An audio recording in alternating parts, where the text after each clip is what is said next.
I don't know. I'm having a hard time with this today. Wasn't meant to be.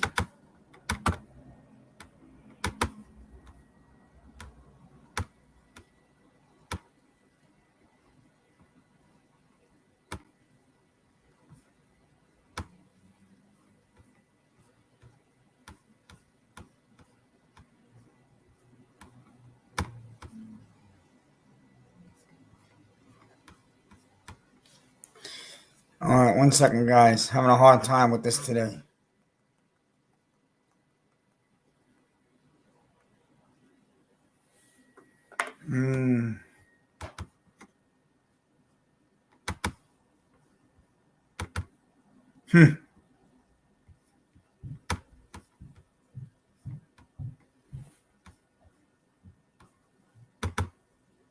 There we go. All right, guys. I think I got it up. Anyways, wanted to try to make it look special. I'll put the link in the chat. I wanted to talk about the New York Giants have brought in a new GM and a new direction. Things I've talked about in the last few weeks, bringing in a young guy, someone with a new direction, a modern day era, a young man who's connected to the young players around the college levels. As the last few years, we've been stuck in our old Giants way. The drafting hasn't been well. The scouting department has been bad. Developing players has been horrible. As we sit and watch players become emerge and become solid players around the league, players that we drafted, man, it's got to make you sick. Our own players go to other places and play playoff football, and they are big factors. We don't have to go through the list of names. So you bring in a new young GM who has helped, has had a strong hand in building the Buffalo Bills, who play for the right to go to the AFC Championship this week. And that says a lot about this guy. He fits the look. He's a sharp-looking guy, very smart, very wise. He's coming to bring a new era and a new direction to Giants football, and the man you want to thank. I'll give you two guys right now, and I've mentioned this about 10 days ago, and I don't think anyone really took me seriously because it's not going to be out there for you to officially know that these were the guys there. But number one, your owner Mara sat up there at that press conference with a look in his eyes of embarrassment and anger as he had to field questions. He had to eat the fans' anger in week 17 as he got booed in the stadium.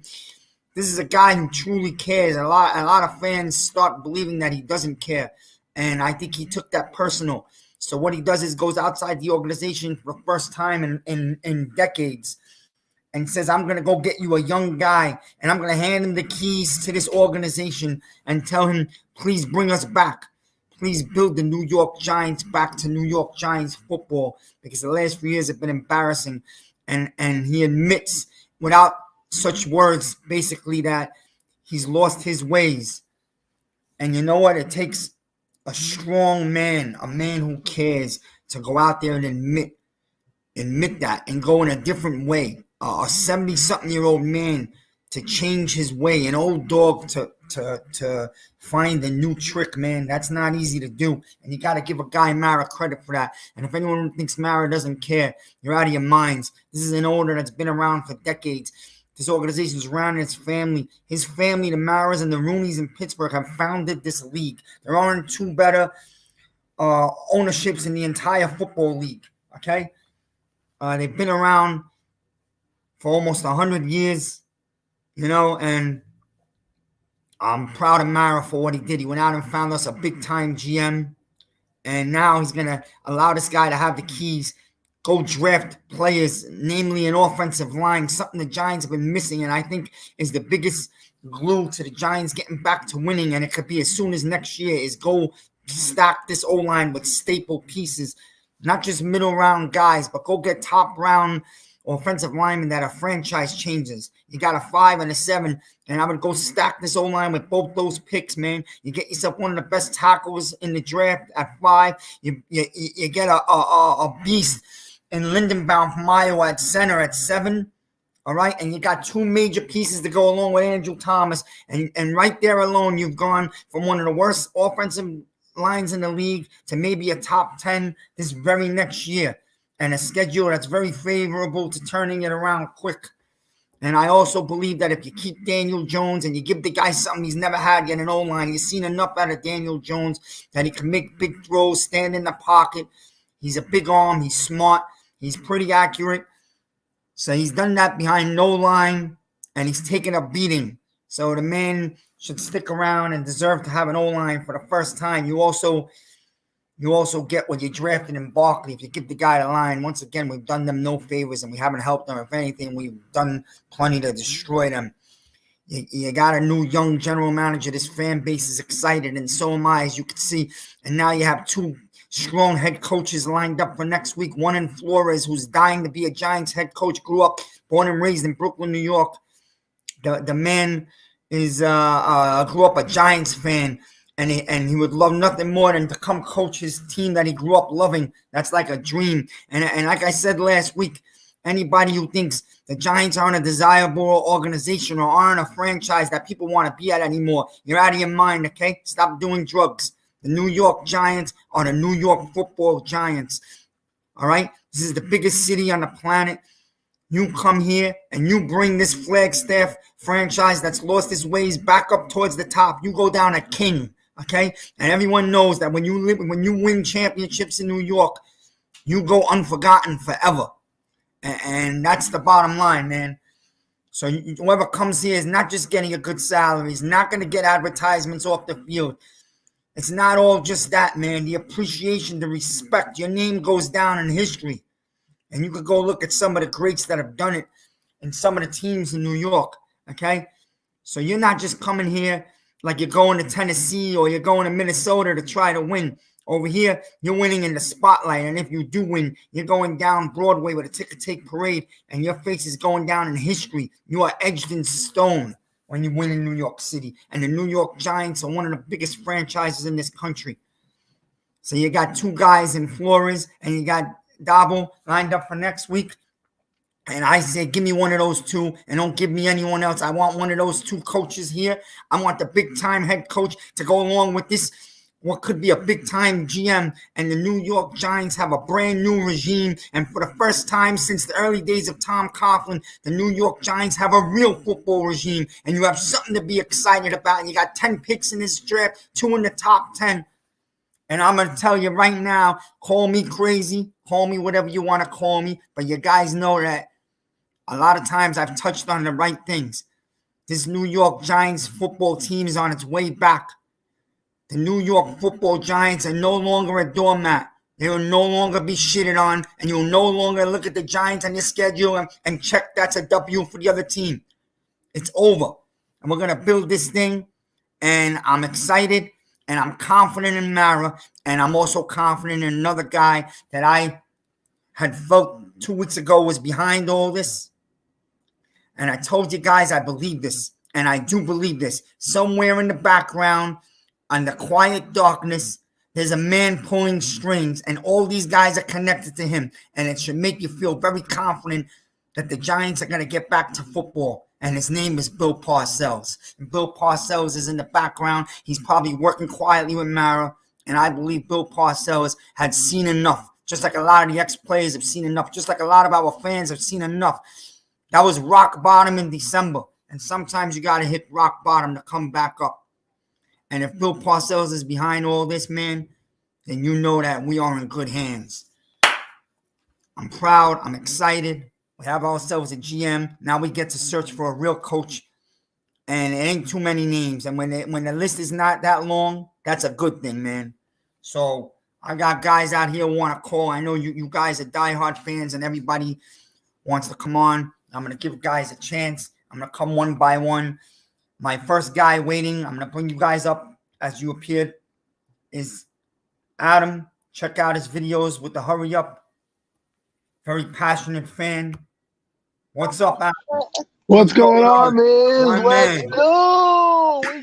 Let's go. Let's go. Let's go. Be excited because guess what? The Giants have done it right for the first time since 1979 when George Young was brought into this fan base of this franchise. The reason you do it this way is you bring in guys at the same time. Now, the 3 guys that they had in were 3 guys that the entire NFL deemed good guys. So that was step 1. Step two is no matter who you picked, you're going in that new direction. Now, we think Joe Schoen probably was hired, a couple days ago, but they had to do their due diligence and make sure that they did this process right. But for the first time, the Giants went through 9 guys, then brought in 3 guys, then brought in 2 guys, and actually made it happen. So I'm very excited with what's going on. Joe Schoen, maybe you're right about the Parcells thing. They crossed paths in 2008 when he worked with the Miami Dolphins. He was a national scout there, and obviously Parcells was in the building as an executive there. So I wouldn't be surprised if Mara on the side, calls up Bill or vice versa and goes, "Hey man, we really need help here. What do you suggest?" And obviously, I think the Giants' job got more appealing when, Joe Judge was let go. I think it was already appealing, but I think that opened up more doors. And the funniest part that I'm seeing here is nobody else is signed. No other GMs, no other coaches. I think people were waiting to see what the Giants were going to do first, who they were going to bring in, and what coaches are going to be lined up, because I think they're going to get the Giants' entrails. So if the Giants don't want to go with Flores or Daboll or whoever, they're going to get first crack at it. Miz, I haven't been this excited in a long time about this franchise. You know me. I thought the Giants' way was broken. Even now, Mara sees that the Giants' way is broken. Time to get up on speed on analytics. This guy, like you said, is young. He goes out to the campuses. He's going to be hands-on. GM, not saying Gettleman wasn't, but I feel like for what this team needed, they needed a young guy to be out there, go investigate, go unearth talent, go find the players that we don't normally find. I mean, I know that Dave Gettleman liked Daniel Jones, but he didn't really go out and scout Daniel Jones the way he did other players. So I'm sure this guy is young. He's going to be able to fly across country, go where he needs to go. Let's see what else he brings in. I'm excited about the coaching candidates. I know people don't like real quick about the coaches, Adam. What does Adam want?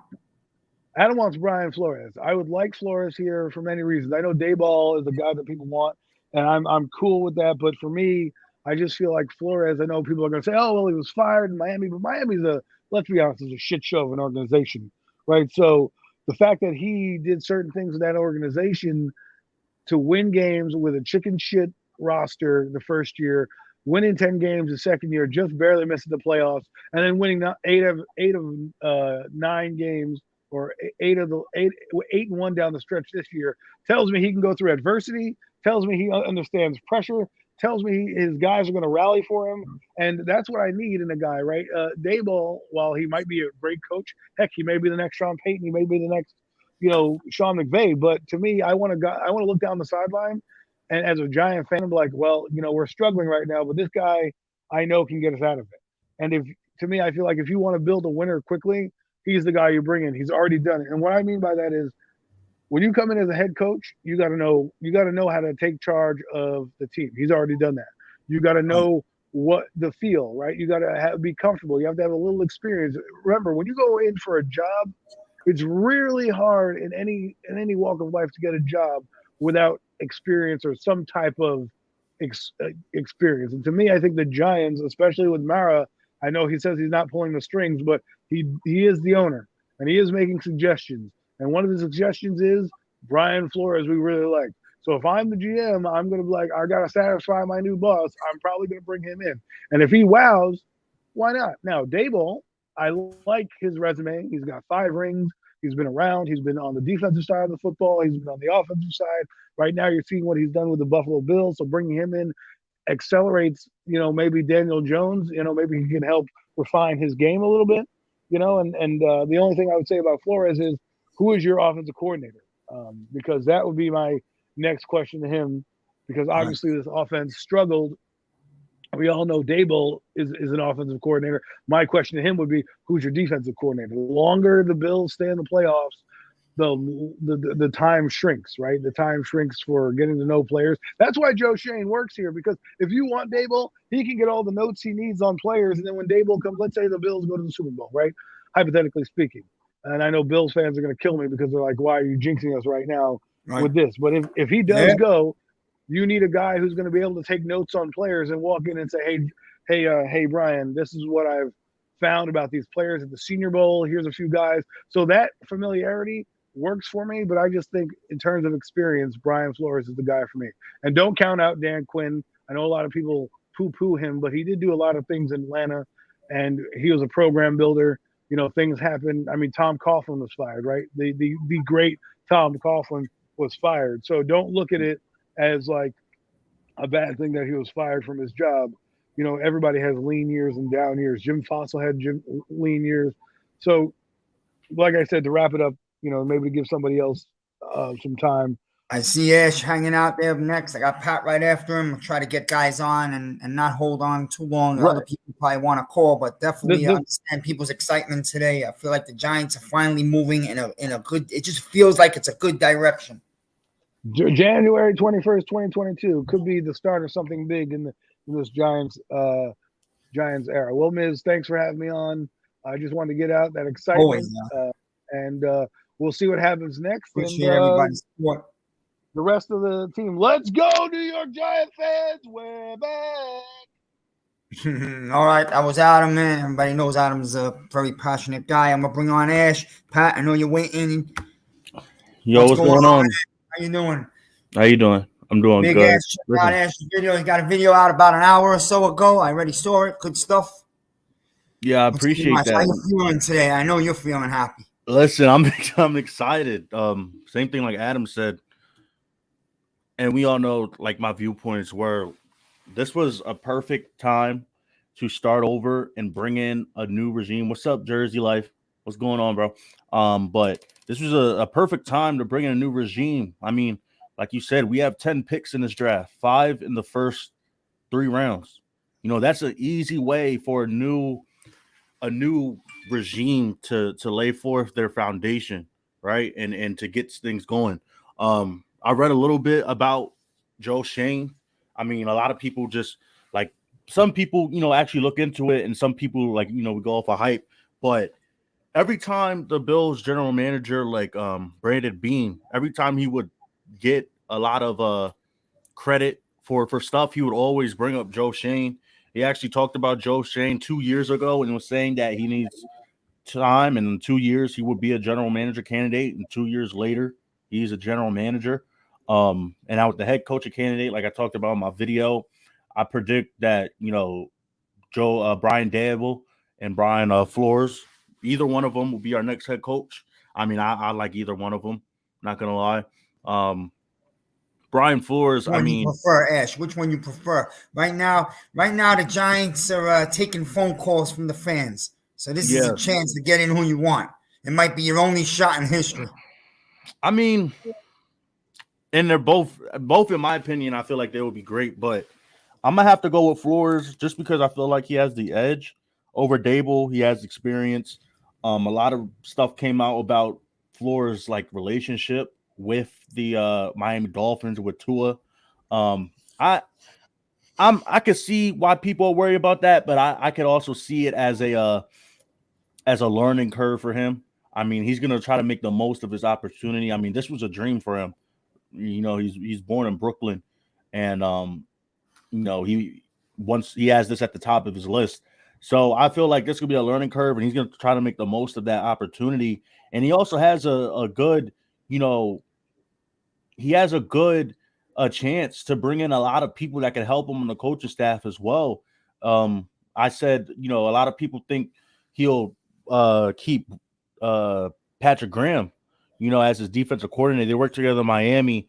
And Patrick Graham left because I think it wasn't because Flores, and anybody could correct me if I'm wrong, but it wasn't because Flores fired him. It was because Patrick Graham got a promoted chance like assistant head coach, and Joe Judge. So, and reports came out today that the Giants want to keep Patrick Graham.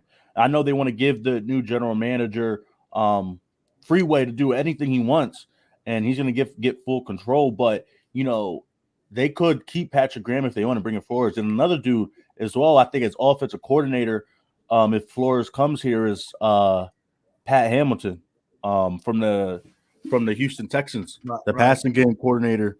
They say he looks like going to. I feel like he wanted to stay in Houston. He turned down the Panthers interview with Matt Rule, I feel like he wants to stay in Houston because he chose to. It was reported a couple days ago that he was going to stay in Houston, but at that time they said Flores was the front runner to be the Houston's next head coach. So maybe if we hire Flores, you could bring in not Pat Hamilton, Hamilton, bring him over. So it's a lot of, and then of course you got the whole Deshaun Watson situation, like we've all expressed. So it's a lot of potential with Flores. Also, a lot of potential with Brian Dable, but I'm gonna have to go with Brian Flores right now. That's who I want. Flores is your guy, right? Okay, yeah. I'm torn between Flores and Dabo. I know Dabo would be a good for the offense. I know he would bring a system with him. Flores is a Brooklyn guy, and it's funny. I think we're both born and raised not more than 20 minutes from each other, which is kind of funny. So, but I like that part. But even more than that, man, I'll tell you what I like about Flores. He just has the look and the act of a real head coach, something different that we haven't had here in a while. And I'll be honest, a lot of people don't like to go there. The Giants have never had an African-American head coach. And if the Giants are doing things differently for the first time ever, then you might as well go all the way. And that's just the way man. Yeah. I'm being honest, man. I'm being real. I'm on that with you as well. But I'd also, he is, out of all the head coaching candidates, I mean, outside of Dan Quinn and Todd Bowles, who they want to interview, he's, the 1 second, Ash. I'm running 1 second. Go ahead, keep going. I'm listening. Okay. I had a while. All right. Flores is probably, and like I said, outside of Dan Quinn and outside of Todd Bowles and Jim Harbaugh, Flores has been, out of all the candidates right now, he's probably be the most suitable for this job, being that he is experienced head coach. But my thing with Flores is like, are those things that have came out, with out of Miami, are those going to be a concern for Flores? I don't think so, but oh, you got a little echo. I don't think so though, but I feel like he's going to use that as a learning curve. To be honest. Go ahead. Good, miss. You there? Yeah, I'm good. You there? Go ahead. Yeah, you had a little bit of feedback, a little bit, but yeah, I had to stick the charger in. It was dying. Yeah. Oh yeah. That's why you took off so fast. Yeah, and I was having problems earlier when I started the other. I wanted to start with something cool with that Strahan video, and the vocal, the Giants plays, and I thought it would be cool. Just to, I don't know. I feel like it's an exciting day. It's something different for us. We've been waiting. I was a guy, I have to admit, I was a guy who was a very strong supporter of Gettleman, and everyone knows that. And I still don't pin the entire blame on him, but I'm able to come out of my little box and see that just so he hasn't been the right guy for the organization. Whatever it is, he got sick, he got old, the game passed him by. You can say any of those things, So, and I don't like pinning blame on the owner because I believe Mara really truly cares and really is sick to his stomach to see what's been going on here. When I watched him in the press conference last week and looked in his eyes, man, you've seen the embarrassment and it told me everything, So he was depressed. And to be honest, I'm not saying that he needed that, but that was probably the only way that he would kind of change some of his ways, and change some of the ways that we've been running this organization for a long time. I said it. A lot of people say, oh, we're not going to hire, a black coach. We're not going to trade for Deshaun Watson. We hit rock bottom, and Mayor knows that it really, he talked about it. Like there's times where he felt like he hit rock bottom and it just kept getting worse and worse and worse from that point. So I feel like Mara needed to hit rock bottom and be depressed and be embarrassed in front of the media, to change his ways and to move this organization in the right direction. And of course, I don't want to get too excited. I'm going to be cautiously excited, because I was like that with Dave Gettleman. I was like that with Pat Shurmur. I was like that with Joe Judge. So, but I feel like finally we're in the right direction because we went outside the organization as a whole and we got everybody. We got, everybody that we brought in were people that had no ties to the Giants, people who were a part of franchises who are good in great in player personnel. That is, something that we lacked, being able to find gems and find good, suitable players in the mid round, something that we lacked, having depth. And even that's what Joe Schoen said when if anybody saw his introductory words, he said that we're going to work and we're going to basically, actually, I have it right now. He said we were going to work on the team and we were going to fix the depth, basically, and scout, start quick and fast and start fresh. So, like Raphael said, the future is looking bright. I'm not going to hold you on for it all. I know some people are in the back waiting. So, but I'll be listening if you want to pop me That's off. all right. Yeah, we got some best. But yeah, go ahead. Give me your final ideas. There's a lot of ways. That this is going to go in the off season, and it depends on who we hire. I feel like that 7th pick right there, you're going to see that pick change in terms of the hype, mock draft, all that. You're going to see that pick change from time to time.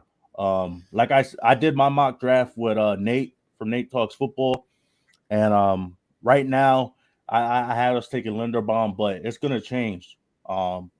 Especially and with Joe Schoen. I mean, a lot of people are in love with Linderbaum, but that dude, he's good in player personnel. So if he wants to draft another player, maybe Kyle Hamilton, maybe Jacoby Dean, maybe George Karlaftis, maybe somebody like that, and get his center in a later round or something like that, I'll be totally fine with that because he's had a history and he's had a huge hand in developing that Bills team, and he's been an actual scout. So he's going to look at some good suitable players in the mid. I think this draft right here in the mid rounds, you're going to see a lot of surprises, because we actually have a GM who is young, who's a scout, and who's been in player personnel. So, yeah, this guy is a scout. Then this guy has the players that he helped bring into Buffalo. And just to answer Jeff real quick. I don't think you have to worry about the old scouting team because this guy will be bringing in his own team. Mm-hmm. And you can pretty much look at the resume of players he's brought into Buffalo the last few years. Nothing to sneeze at. So I'm looking forward to this and hope he brings a lot of what they brought up there to over here. We'll see how it goes. Yeah. But there's definitely reason to feel optimistic more than we've had the last 2 or 3 years. So. Mm-hmm. Yeah, man. We're definitely. Yeah. All right, Eric. You going to be around there? You gonna be in there, or you're busy today? What do you mean? You hanging around watching? You got work today? Oh, I got a class. I could choose whether to go at. It's not till 5, so I'll definitely be hanging around. Hanging around. All right. If you want to come back in later, maybe towards the end, I'll do a little group thing. Yeah. So definitely. All right. That's Ash. Check out Ash's videos. Puts out good Giants content. Obviously, you guys all know who this man is. All right. Take care, man. Good, brother. My next guy, big guy. Only the introduction. This guy is a big Giants guy and someone I love to listen to. My man, Pat. Oh. What's going on, Big Pat? What's going on, miss? What's going on? Hey, man, I hear you perfectly. All right, got a little Victor cigar going on. John Schoen. I actually got a pretty good vision, man. I'm actually going to send you, Joel, and G Nation a link. We're going to do a Giants interactions about this. But it looks like the head coaching thing is down to Brian Flores and Dabo. I'm going to be honest with you. I love Brian Flores, but I think I want to go with Dabo as the head coach. And I'm going to have a lot of reasons why in that video that we're going to put out. I want you guys to be with me when I do that. I see a vision that if Joe Schoen is on the same wavelength as what I'm thinking, which I think they are, we can see stuff showing in about 2 years. A lot of people are going to think I'm crazy about what I'm going to do in that video, but I know why Brian Dabo is a head coach candidate. Right. And I see the way they run that Bills offense. And we got the pieces here to do it.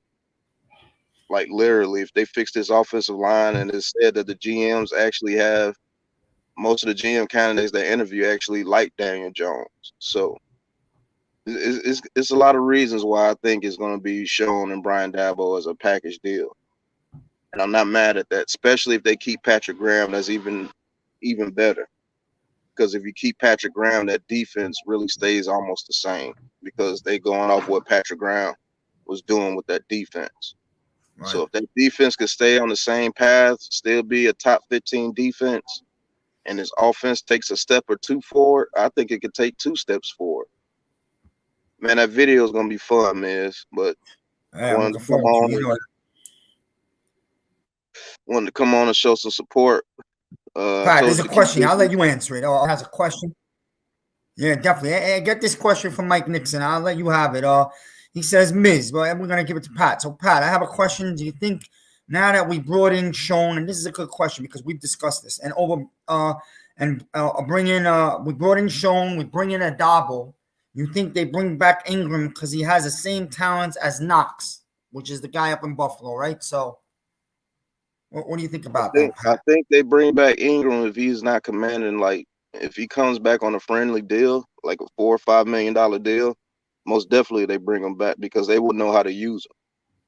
But if he gets on the market and he commands about a $10 to $12 million a year per year, we don't bring him back because I don't think they're gonna waste $12 million on Evan Ingram. So if Evan Ingram's market is not, and he has to come $3 to $4 million prove it deal, hell yeah, they bring him back. Because I'm telling you, I'm gonna show you some things with this offense, man. Just wait and see. I can't wait to have you on that video, Miz. I promise you. I know why they're doing this, and I think they had this as the plan from the beginning. They had to do their due diligence, and I'm not saying that they just interviewed those guys. I think they took their due diligence with all these candidates, but I think the plan with Joe Schoen just outshined all the other plans. And this is going to be a new era for the Giants, man. I think this guy I think he's 42. He's young. They know what to do. They know how to draft. And yes, he is going to bring his own scouting team over. You may see the Giants back to glory pretty soon. And I'm not just saying it because I'm happy about a new GM. I really think they got a plan. And that's why Mayor said they got carte blanche. Because I think Schoen with Dabo is a vicious combination, man. Because if you get Brian Dabo and you keep Patrick Graham, now you don't have to worry about the defense. He's going to let Patrick Graham do what he does with that defense, and Brian Dabo is going to do what he does on the offense. Offense, yep. And Brian Dabo is going to be calling all the plays for the first season for sure. We'll just play real quick. What if it's Flores? I'm not mad with Flores either. And if Flores comes, I think Patrick Graham is gone. Because Flores would take over that defense and you would really have to hire a good offensive coordinator. And so I think the process would be a lot slower if you hire Brian Flores here with the Giants. I think Brian Flores' perfect job would be either the Texans or the Bears. The reason why I say the Bears, their offense is not that bad. They just need an offensive line. And you put Brian Flores with that Bears defense, that could be actually absolutely scary. I think that's the perfect spot for him. Seriously. He's a leader of men, and that defense is ready. And so his schemes with that Bears defense with 2 bookend edge rushers of Khalil Mack and Quinn, I'm telling you, they can run roughshod through that NFC North. Only team that could be able to compete with them is the Packers, and Aaron Rodgers ain't got that much longer. I don't think he wants to play that much longer. Right. I think that's the perfect spot for Brian Flores, the Chicago Bears or the Texans, because of Deshaun Watson. He wants Watson as quarterback, but if he goes to the Bears, he has Justin Fields. I think could be a very good quarterback if he has an offensive line in front of him. They get some offensive pieces there in Chicago with Brian Flores. That team will be very, very dangerous and a tough-ass team. So that's why I think Dabo is the choice for the Giants because we need so much more clarity on the offense. It's not that we just need an offensive line. We need an actual scheme. The whole That system. Giants offense had no scheme. It was just running the play and hoping somebody can beat somebody. And there was no scheme to that Giants offense. So I think you take that package deal with Schoen and Dabo, and like I said, with that video later, hopefully I could get all three of you guys on there. And man, we're gonna talk some Giants. So man, I got a vision, bro, and it's dope. I also might be a little crazy with the draft as well with those two guys. All depends on what they do in free agency. And like I said, we're gonna go through all that, and we're gonna have some fun on that video, Miz. I promise you. No, I'm looking forward to it. That's what I was talking to a friend of mine. He's a coach down in Florida. I've mentioned him before. He's really, really, really big on the Giants stacking the O-line. And when they didn't do so last draft, he was very down. And they actually had the season that he predicted they would have. He said it's going to be a bad year because we don't have an O-line. And him and I were on the same page. We were worried about that. The thing is, I spoke to him last night, and he wants the Giants to go get, with those first two picks, he wants two cornerstone offensive linemen. He don't want no middle round guys that are maybes or projects. He wants two pieces that are going to dictate a team. And he feels strongly that Daniel Jones has enough goods to still be a real good quarterback if we give him an O-line. Yeah. There's probably a lot of fans that feel that way, you know? Yeah, you put all, and that leads me to Dabo. Since he's already been through this up there in Buffalo, he has a chance to do this with the Giants. You know, like maybe you were just saying. Yeah, I think Daniel Jones with a Brian Dabo scheme could be dangerous. Because that kid does have talent, and he hasn't had a fair shake since he's been in New York. And he actually did well when Patrick Sherman had a decent scheme for him. So the last 2 years, this offense has been just straightforward. It has been. It's been no scheme to it. There's been no plays to get anybody open, or it was no scheme. I can't put it any different. There was no scheme to it.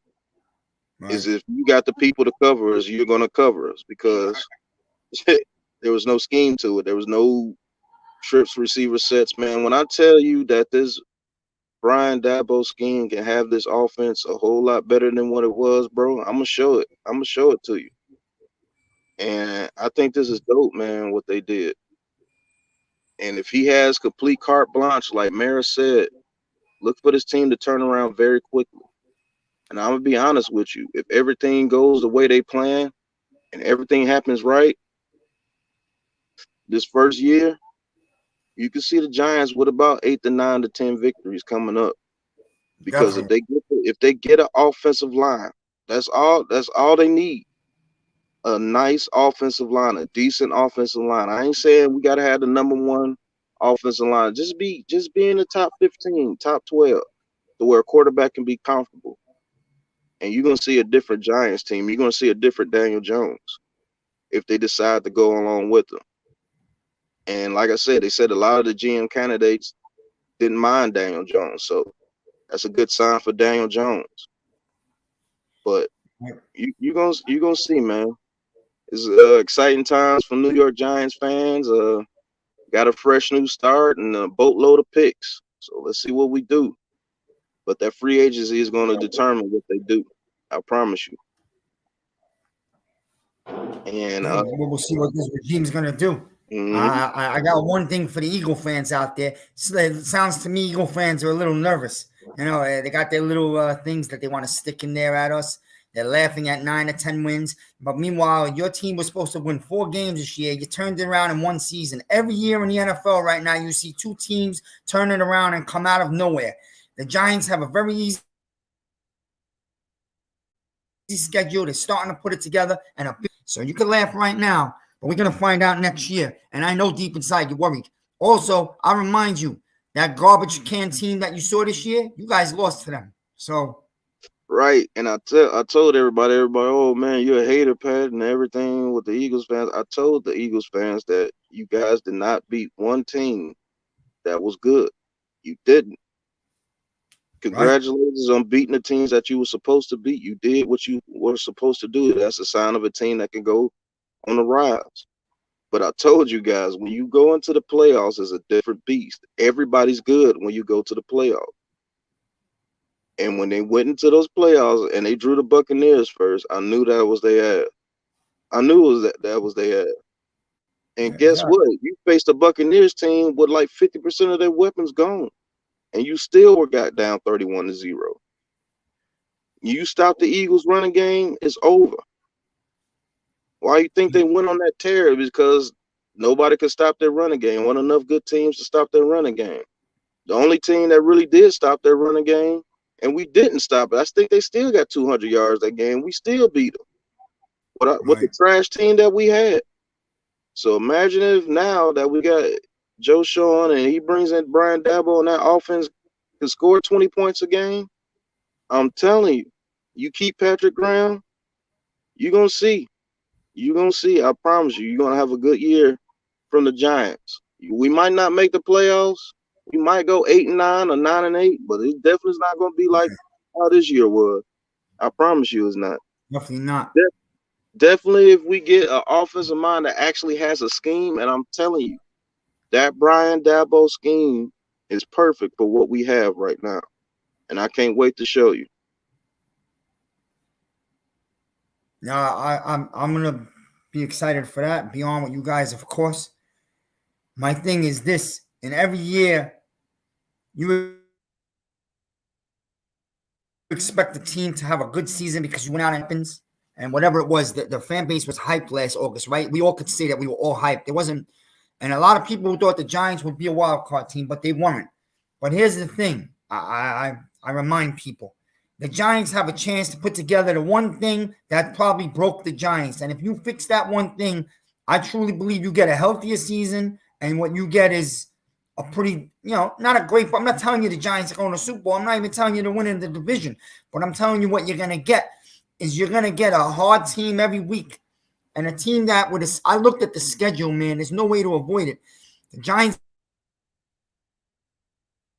can win 9 games next year. If the Giants fix it, and whatever division is that Joe Schoen has for the Giants, like maybe getting we all know what the Giants need, but this guy's gonna come in and do what he feels is right. But if you fix this O-line, and I've said this before, and I'm gonna forget about the past. It's in the past. It's gone right now. The Giants have a chance to go into this draft and put together an O-line and maybe get a strong defensive end. And anything they get after that is gravy. It's not gonna be 1 year. It's gonna take 2 or 3 drafts. But you know what? There's no reason if the Giants do the right thing here. And the biggest thing is the back with your horses, Barkley, Jones, Galladay, Tony, Slayton. There's no reason. Even if we could bring back Ingram, if not, we'll go get a tight end. The Giants, there's no reason. You cannot tell me that it's impossible. The Giants can't win 9 games and be a wild card team or play in the last game of the season for a chance to get in. You cannot tell me not, because I just saw an Eagles team that is not good do it. Yeah, I see Eagles fan in the chat say the black and mild got me lightheaded. That was a good one. But I'll tell you this. The Eagles fan knows exactly what I'm talking about because the Eagles just did it. I'm not taking it away from the Eagles. They had a good season. They made the playoffs, and they beat who they had to beat. I give them their credit for that. There's no reason the Giants couldn't do that. Or Washington couldn't do that. And in the NFL, every year, some other team flips the script. We see it all the time, man. I'll tell you this. A healthy Galladay, a healthy Tony, a healthy Barkley, even with Slayton, and even if they're able to bring Ingram back, a healthy team with Daniel Jones and Daboll as offensive coordinator that actually brings a scheme to here in New York. You guys had the luxury of playing a Giants team that had no scheme whatsoever. It was lined straight up, and let's see if we can beat you. And we did not have the players to do that because everybody was hurt. Now, if you get a scheme, Brian Daboll scheme, I'm looking into it. That shit is ridiculous, man. Now I know why the Bills, now I know why Josh Allen got so good. it wasn't just because Diggs came over there. It was a major part. But I promise you, that Bills scheme is nice. And if you don't have the players that have the awareness, not just the skill, the awareness, you are going to get blown out by that Bills team. Right. Or if you don't have the offense that can keep going back and forth with them, and you're able to beat their defense that they have. Look for the Giants to be the Buffalo Bills of the NFC. I think that's the freaking plan. I honestly think that's the freaking plan, bro. From your mouth to God's ears, I will take it, man. Because I've been saying for 2 weeks that I love that regime because I love how Buffalo is built. You tell me you don't like the way the Bills are built, and I'm picking the Bills to beat the Chiefs and go to the Super Bowl. So we'll see. I could be wrong on that, but this Bills team is strong, man. Very strong. One last thing, because I know you got to get other people on here, man. Keep doing this, bro. This is a hit, man. I love this. Yeah, I appreciate it. Think about it. Don't you call me crazy, call me whatever you want to call me, but think about it. The Buffalo Bills have Josh Allen, Stephon Diggs, Gabriel Davis, Isaiah McKenzie, Singletary, Knox. I can't think of the other receiver that they have. They're going to get their Stephon Diggs. Don't be surprised if they take a receiver early. If they get these free agents, if they get some free agent linemen, let's say they get 2 or 3 free agent linemen, I think they take a offensive lineman with that 5th pick. And I'm going to say it here because I'm going to do it later, but I'm going to say it right here. Look for Garrett Wilson, the receiver from Ohio State, to go number 7 to us. Because his game is very similar to Stephon Diggs. Right. So say if we get Garrett Wilson, we got Galladay. Galladay can do the Gabriel Davis role and some. The Isaiah McKenzie role will be Kadarius Toney. We got Saquon Barkley, who's a better running back healthy than most in the league. You got Slayton, who has speed. All he got to do is get his hands together, and I think in a new scheme, he will get motivated. They drafted tight end in the 3rd round. Look for the Goddard guy. I'm telling you, that dude is amazing. All right. I think he's the best tight end in this draft. And he only has a 3rd round grade. I'm telling you, look for the Giants to be the Buffalo Bills of the NFC. And look for it to happen very early. I think they have a plan. The mayor's going to step back, hit a cigar, and let those guys go for what they know. Right. And I'm going to show you why in that video. Why Saquon Barkley could have a huge year next year if Brian Daboll comes over and brings that scheme to the New York Giants. That scheme that he runs is damn good. And it all depends on the offensive line. If we have a half-decent offensive line next year, Daniel Jones, I'm not saying that he's Josh Allen. I think Josh Allen is more talented. He has a better arm. Right. But Daniel Jones could do similar things to what Josh Allen could do. And look for this team to go upwards. I'm telling you, the New York Giants will be the Buffalo Bills of the NFC. I think they're going to build that shit the exact same way they did over there with the Bills. And if they do pick that receiver, number 7, I promise you, you heard it here first on the Midday with Miz. I think if whatever position they don't get a free agency on our offensive line, if they get a right tackle and a guard, they're going Linderbaum. If they get a center and a guard, they're probably going to go with Kwanu or Cross or Evan Neal. And that fixes your offensive line if you get free agents there, because we all know this was one of the worst offensive lines we've ever seen.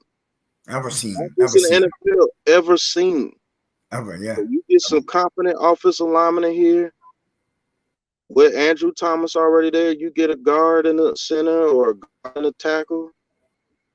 Whichever one they don't get, that's what they're taking with that first pick. And that second pick, I'm telling you, you get that Garrett Wilson kid with Kadarius Toney, Slayton, Galladay, and they pick their tight end, they might get a tight end in the second round. Right. I'm telling you, watch out. It may take a year for everybody to get the system.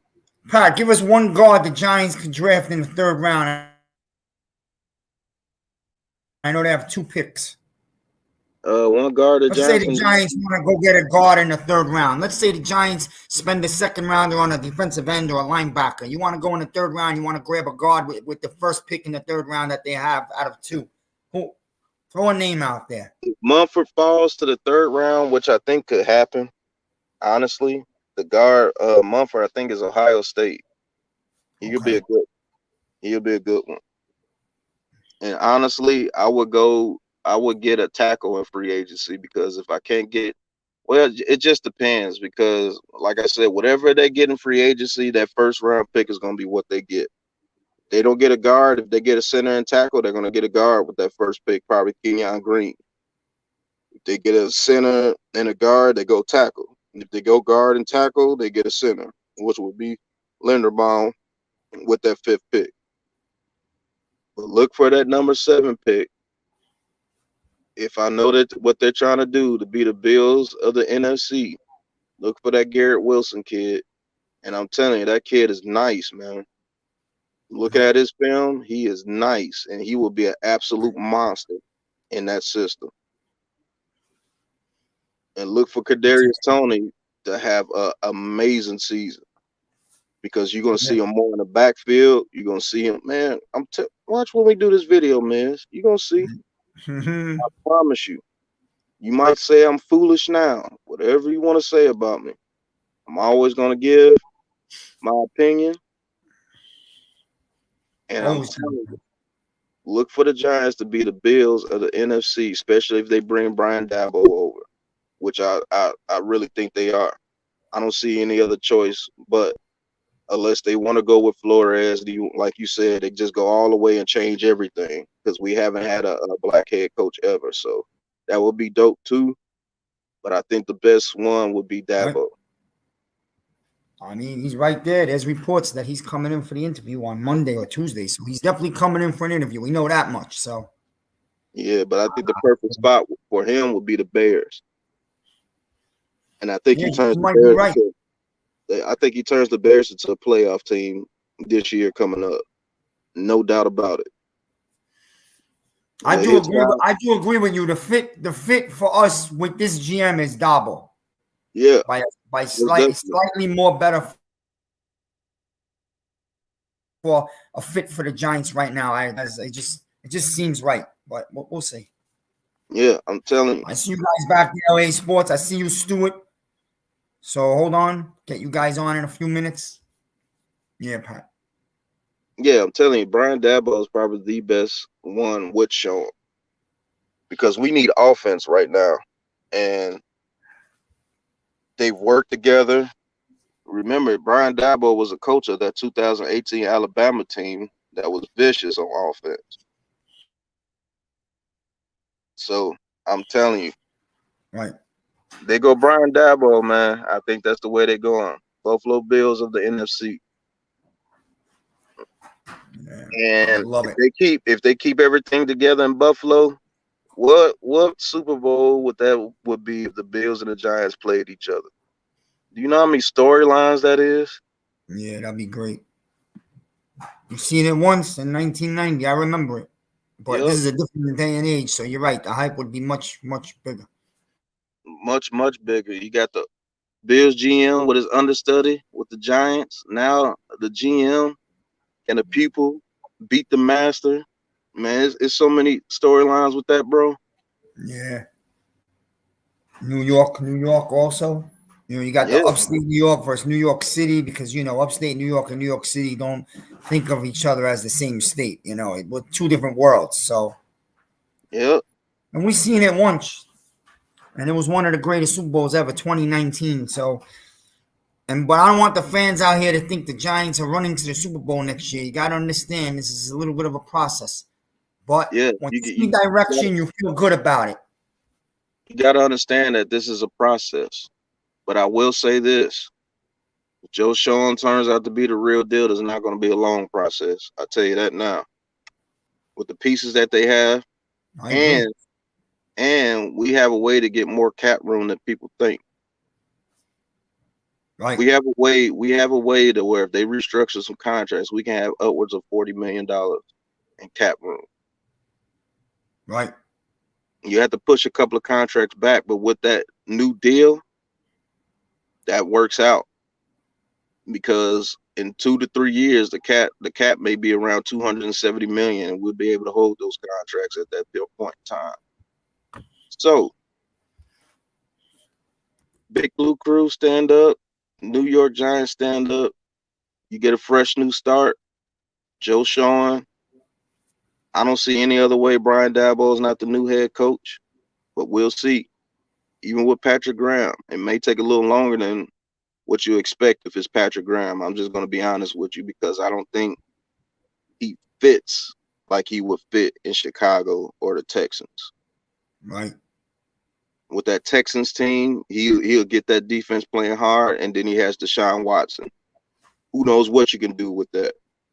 And that Bears team is ready for a guy like Brian Flores. Point blank period. They will be in the playoffs if Brian Flores goes with the Bears. I promise you. Right. Because that team is ready. But Yeah. I think Brian Daboll is the coach for us. And it'd be interesting to see. It'll be interesting if we keep Graham or if we don't. And if we don't keep Graham, or we maybe go back to a 4-3 Giants defense. It's going to be interesting. It's going to be very interesting. And I think Patrick Graham stays because if he was gone, they would have released him a long time ago. Right. Or he would have said he wanted to leave a long time ago. So let's see. If they get Brian Daboll and keep Patrick Graham, I'm telling you, man, if they get that offensive line straight, people ain't going to want to play the Giants in about 1 to 2 years. I'm telling you. With that talent that we already have, all we need is health and an offensive line, and we'll be good. It's a funny thing about health, Pat. I can make a guarantee right now to everybody in this chat, and you can remember I said this. You could go ahead and write it down and throw it in my face if I'm wrong next year. With a new regime and promise, you will be amazed at how these players will suddenly be more healthy than they've been in the last 5 years. You watch. Yeah. Because all of a sudden, you get a lot more healthy when you're motivated to play and know that you can win. For real. You get a lot more motivated. Right. And I'm telling you, a healthy Galladay, a healthy Tony, a healthy Slayton, I think you can even bring Ross back. And you draft that kid from Ohio State with that number 7 pick. If you address this offensive line in free agency like I think they will, and whoever's the best lineman at number 5, you snatch him up. You get that kid Wilson at 7 from Ohio State. Mm-hmm. And I think this offense is ready to rock and roll, man. And then if you keep Patrick Graham on there, what if this offense is averaging 24 points a game? A lot of teams wouldn't even beat us last year if we were averaging 24 points a game. You got to remember, this defense was holding people. The score is like 6-0 in the third quarter or 3-3 going into the fourth quarter, and they were on the field the whole game. Right. They're getting the ball for the offense on the 40-yard line. They can't get any points. Imagine if Brian Daboll was here and those people were healthy. That's your ass. Bro, the less points we scored, the less points our defense allowed. You notice that as the weeks went on? Yeah. The less points we scored, the less points our defense allowed, holding us in the game for that long. Now imagine if offense was doing their job, we would have been beating the hell out of teams. So Giants fans, get excited. Don't let anybody take away your excitement. Eagles fans, you say you ain't nervous. You might not be nervous. But we did beat you at our trashiest moments. We still beat you. Right. I think what was the game? 16-10? We still beat you. And y'all were on a very good hot streak at that time. Y'all were blowing people out. 33-10 and 41-3 and all that. And you came to New York and you got beat, or did they? Or were we in Philly? What game? The game that we beat them. Were we in Philly when we beat them? I think we were. We were home when we beat them. We were home. We were home. Okay. Yeah. That was So the you first one. Yeah, you came to New York and you got beat 16-10 by a team that's offensive that can't even score. And Daniel Right. Jones put up 16 points that game with that offensive line. Y'all got to think that Daniel Jones had an 85 quarterback rating behind that offensive line with none of his weapons hardly. So imagine if that kid had an offensive line and all his weapons playing every game. No. With an offensive scheme. That's probably the main thing that we need is an offensive scheme. We had no scheme. All right. You knew what we were running before we ran it. Yeah, you had no scheme. Yeah, no. The second time we played him, we didn't have an NFL quarterback. We had no NFL line. You played a team that most of the players didn't even belong on the field. So, but let's see how the Eagles do next year when they play a second place schedule. We'll find out about the Eagles. Mm-hmm. And I guarantee by week 6 or 7, their fan base will be screaming that they didn't bring in a real quarterback. If they keep Jalen Hurts, I will say this: they have 3 first-round draft picks. If they hit on those draft picks, they would be a very good team next year. And I'm gonna say it here first: if they have a good draft and we have a good draft, and then we're both healthy, look for Dallas to be number 3. Yeah, because they have a lot of contracts that they have to maneuver around, and they're probably gonna lose some key pieces. They already talking about trading Amari Cooper. right. So let's Yeah, see. Let's they have see. problems. Dallas has problems. They're not set up like they were this year. So How excited would it be if the Giants and the Eagles were fighting for first place in NFC and we both getting around 10 wins next year? That would be dope. yeah, I it'd be ain't great. mad at Eagles fans. Celebrate your team. You made it to the playoff. Most definitely, but you got a lot of work to do, just as we do. Yeah, And you're that's right. just fact. That's just fact. I agree with you, Pat. But man, I went over time, man. Get your other people in, man. Thank you for letting me on. Right. Hopefully I can That's get that big video Pat. with you guys today or tomorrow. We'll see. But Buffalo Bills are the NFC, man. Heard Hope it here so. first. I'm telling you. Like you said, I agree with you. I don't think it's going to be that long like people think it is. So, Yeah, I don't think it's gonna be that long either. But if it is, you know why? Because the Bills are still in the playoff. And he has to be focused on the Bills. So if it's real quick, you know it's Dabo. And if it goes real long, I you mean know the it's turnaround. Mm-hmm. I mean the turnaround because the Giants have players. They just have to build certain parts, and we know what it is. So, and now we got a general manager that's actually there to work. Not saying Gettleman wasn't there to work, but I think he turned it in, man. yeah, he I think did. he couldn't do a lot of things that he wanted to do, and he just got old, man. Yeah, it passed him by definitely about 2 years ago. So, Yep. the biggest thing is you have football people that are coming in, and the owner is now willing to hand them the keys to make all decisions. Not his brother, not his nephew, not this guy. You know what I mean? He's going to allow the football guy who he's hiring to build a football team. Exactly. So that's big. Guys, this is Big Pat Sports Talk. Sub up to him. He makes great contact. We have a really good live show, and you can find him almost any evening of the week. Anything you want to say, Pat? No. I mean, I said all I had to say. Can't wait to do that video to show you exactly what I was talking about. And I'll be watching, man. I gotta go do something for my brother. That's why I'm chilling in the truck. But I'll see you later, man. All right, Pat. Thanks for coming on. Text all me right, later. Pat. All right. Yeah. That's Big Pat Sports Talk. Go sub up to him. Go watch the real stuff. Next guy on, I see ULA Sports. I'm going to bring on a couple of minutes. I'm going to bring on Stu, who's been waiting a long time. This guy's a close friend of mine. We went to high school and college together. I haven't seen Stu in like 15 years, but you could literally catch Mr. Stu on WFAN on almost any given day of the week. This man's a celeb. Stu! Hey, what's up, Miz? What's You going also on, forgot. Stu? You also got to say I'm also a huge Notre Dame fan too. Notre Dame football. Tell him. The stage is yours. Go ahead. Talk to the people. Yeah. So it's a great day. It's a great day in Giants history. Just a great day. A new era. I'm all for an offensive mind head coach, and I think it's time to give an offensive mind head coach a shot here. If we and having the head coach leading the effort would be huge for us. But Dabble, it makes a lot of sense. I mean, this guy's got 5 Super Bowls, Right. and bring in an offensive system, which we've been terrible at.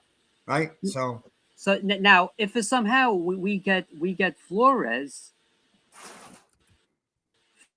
this somehow, I mean, he'll have a defense that he'll put in work, like Svi, you said. Yeah, can you hear me? I hear you're breaking a little bit, but I'm getting most of it. Hello? Yeah, go ahead. What'd you say? Repeat it. Oh no. Stu? Okay, you got it? Yeah, I got you. Yeah, Svi, like you said, about the offensive line? No. Okay. Yeah. Like the offensive Right. line, we stack it up and we'll be good to go. And you put a badass with Martinez, forget about it. Right. Talking about linebackers. That's what I want. That's what I wanted to. Yeah. Now, if we get Dabo, who's going to be the offensive coordinator? I don't know, but I would think he's the guy who's going to be in charge of the offense pretty much hands-on.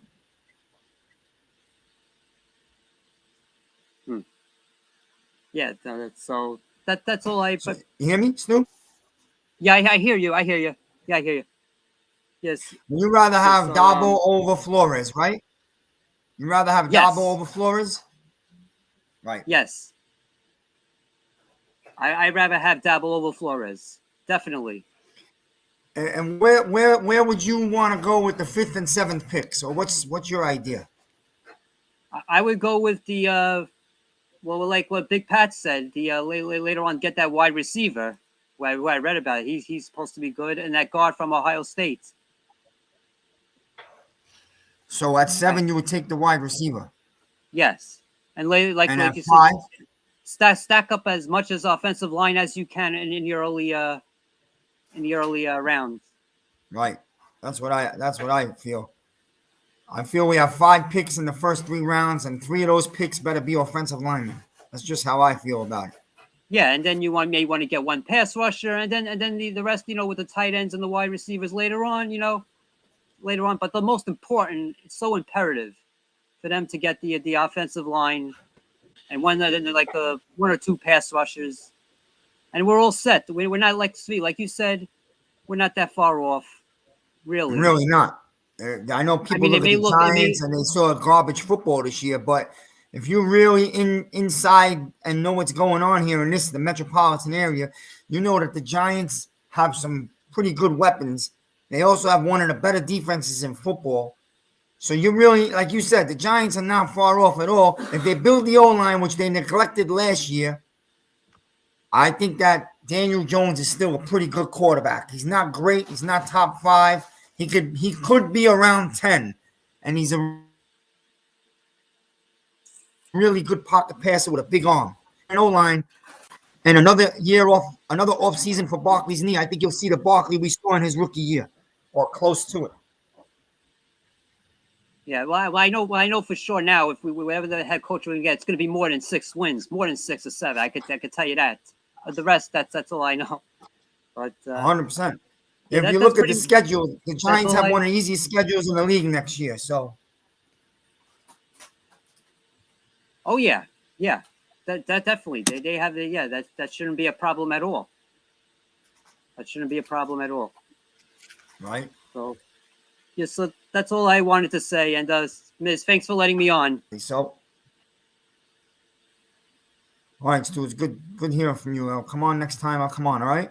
Try to call. Everything else is good? Okay, no problem. Hi. Hey. Yeah, everything else is good. Yeah, you have my number. Call me if you Right. want to call sometime. You have my number, right? If not, I'll send it to you. No, you'll have to text it to me. You have to message it to me. I will. All right, I will. All right. I have a good. Take care. All right, there, big Giants fan, you're a big baseball guy. Like I said, man, I hear him on WFAN very often. Next guy up, LA Sports. I know you've been waiting. What's up? What's going on, What's Miz? going on, LA? I'm all right. How are you? Thanks for waiting. Good, yeah, no problem. Thanks for having me. It's been a while since we've chatted last. Right. How you been? Good? What do you think about Shane? I love the guy. You already know that. I've been calling for this guy for 2 weeks, so 10 days. I've never wavered once. Yeah. I've never said, "Oh, I want that guy. I want that guy." This is the one guy I pinpointed in the beginning. You don't need to look far. You can just look right upstate to Buffalo and see what he's built over there. And I'm jealous. So if he's gonna bring us something like that, Yeah. and you look at the players he scouted, I saw a list of players he scouted. I'm telling you, these players are top names. So Yeah, well, Bean right now, he's actually doing a press conference with a lot of the Giant reporters, the Buffalo GM. And he is saying constant good stuff about Joe Shane. Like when Josh Allen heard that he was leaving for New York, he was looking for him for like 10, 15 minutes. So that's a good sign when guys around there, especially a guy like Josh Allen, they think that highly of the guy. I mean, I think we're getting a really good one. definitely, I said this before. You're getting a really, and the guy to come with him would probably be Dabo. I know a lot of people want Flores. But I want Flores more let than this Dabo. guy make the pick. Here's the bottom line. Whoever this guy picks, you'll believe in. Because for the first time ever, Mara's doing it right. He's allowing a guy to come in and pick his own, his own regime and do it. Because the way we've done things have been bad. So yeah, my 1A and 1B would be Flores and Dabo. I would prefer Flores slightly because he's a little bit more of a, we know what he is. He's like a hard ass guy. He's not going to let people mess around. He is, in my opinion, he's everything Joe Judge wanted to be. Like Joe Judge wanted to be like a Brian Flores and Bill Belichick kind of mix, and he never really got there. But I would really like Flores. But the only issue with bringing in Flores is that you would have to have a top tier offensive coordinator because he would take over the defensive play calling. But you would really need a good offensive coordinator, and I think Bill O'Brien could be a potential guy. all right.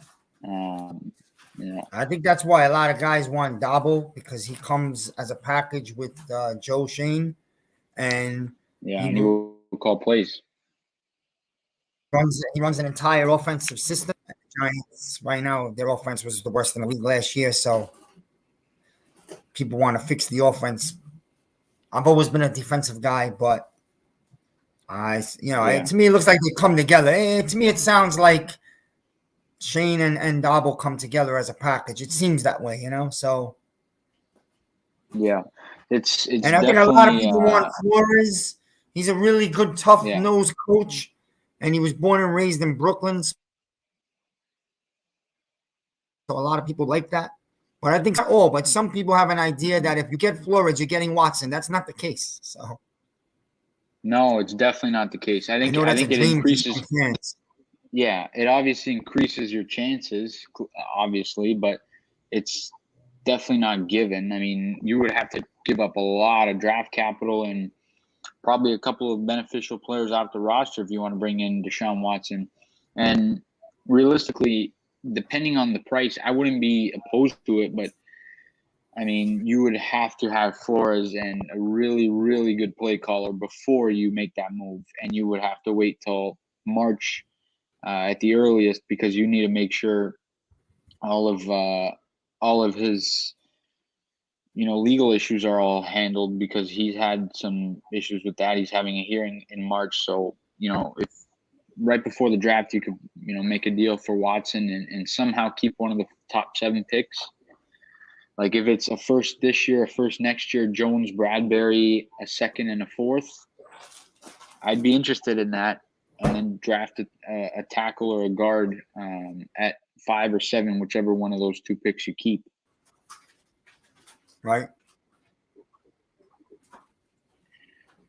It's definitely interesting, but there's a whole lot of guys, and especially defensive players that I really like. Nakobe Dean's my favorite prospect in the draft, and I think if we bring Brian Flores there's a much better chance you go with one of those guys, as opposed to bringing in Dabo, who would go more offensive. Oh, you like Nakobe Dean, the linebacker? You know what, man? That's my favorite prospect. I know he's good. I love Harris from Alabama, the middle linebacker. I like him too, but he's like a second. He's like right around where we're picking in the second round. That's his range for me, like mid to late 30s. So I give you a pick in the draft. Who are you drafting? You personally? Who's on the? Is Neil taken? Oh, see. That's gonna be that's where I would go. It's either the kid, what is it, Akiwa from the Carolina. So those 2 are the top tackles, I believe. And I really want one of them. So whichever one falls, that's who I would draft at 5. Yeah. I don't know about you. That's what I would do. I would take the top tackle. For me, Ekwonu, he'll be on the board at 5. So. Right. The only question is, will Neil be on the board? If Neil's there, I go with Neil. If he's not there, I go with Ekwonu. And then at number 7, I would trade back, and I would trade back to maybe like 11 to 15 range, and I'd take either Nakobe Dean, David Ajabo, or Tyler Linderbaum. I'd go either one of those routes. Right. If we get a trade back and pick up another 2 or 3 picks or another one next year, of course you do it. That's one of the guys I love the most in this draft that I feel the Giants have to have is they have to find a way to get Linderbaum. I really feel strongly about him. Yeah, I don't know. I just think if what's up, Logan? What's good, man? How are you? What's going on, Logan? I'm good. What about you? Go ahead, Ellie. Finish what you were saying. All right. No, yeah, I really like Linderbaum. I just think, I just don't think they're gonna go with 2 offensive linemen.